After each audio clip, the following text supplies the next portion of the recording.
Welcome to Mediabistro.com's Media Beat. I'm Danya Blaze, managing editor, and I'm joined today by Mr. Bill Werde of Billboard. Bill, welcome. Thank you.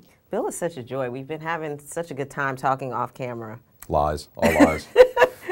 But Bill, I want to go right into something that I know a lot of people in our audience are curious about. I come from a music background, and a lot of people want to write about music.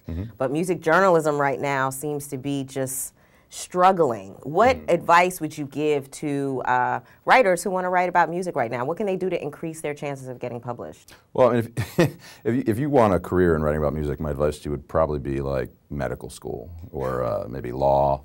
Don't do it, basically. Yeah, it's you better love it. You know, the perks are slim. You know, the pay is bad. Every day the opportunities kind of get smaller and smaller. Music journalism was one of the hardest hit forms of journalism, I think, because, you know, once upon a time, you know, you really needed a critic to tell you if you wanted to spend some money on an album. You couldn't really hear the music unless you bought the album. Maybe you had a friend, you could check it out. But obviously today, you know, you can hear everything all the time, usually even before it's released. If I was going to give someone advice about being a music journalist, and I do, I mean, I get asked, the number one thing I tell people is to write. You know, do it. There's a million blogs out there. There's a million little sites, and they may not pay, but you know, it'll get you accustomed to working with an editor. It'll get you accustomed to thinking critically about music. It'll get you accustomed to, you know, writing on deadlines, and all these things are really important. Okay, let's talk a little bit about Twitter for a minute. Sure. For a minute.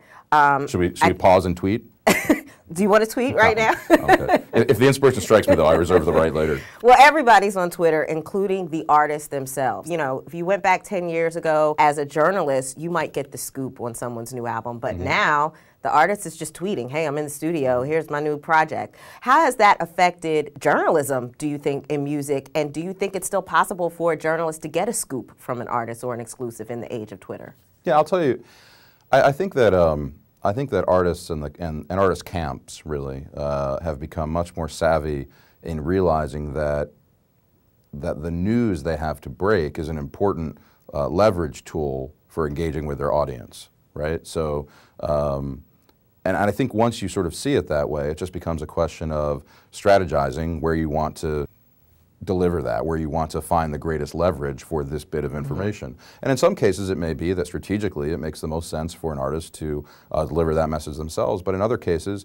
either they want the credibility of a third-party media brand like Billboard to say, hey, like this news is coming and here's why it's important, and the fact that Billboard is putting it on, you know, the front of their site as opposed to burying it somewhere shows you that it's important, right? But it is interesting. It's something that we're watching. It's something that I think anyone who's kind of smart in media is paying attention to. You know, last year it was Kanye West that really kind of made people stop and think in the way that Kanye West often makes people stop and think. Yes, he does. You know, last year was Kanye that really kind of did most of the messaging around his album release himself. He really decided, you know what, I'm Kanye West and I'm going to completely control the messaging here. Now sometimes, obviously with Kanye, that's because when other people control the messaging, it seems to frequently go horribly wrong. If you saw like his interview on like the Today Show, for example. What I was expressing was my frustration from years and years of seeing, you know, yo, how am I supposed to talk if you're going to run this thing in the middle while I'm talking? It's under. You won't be hearing it. But I'm hearing it while I'm trying to talk. Okay, can you take the sound out of the overheads, please? Just pick up. You said it wasn't a race thing. Please don't let that happen again. It's like ridiculous. Clearly, you know, this is a guy that struggles with other media.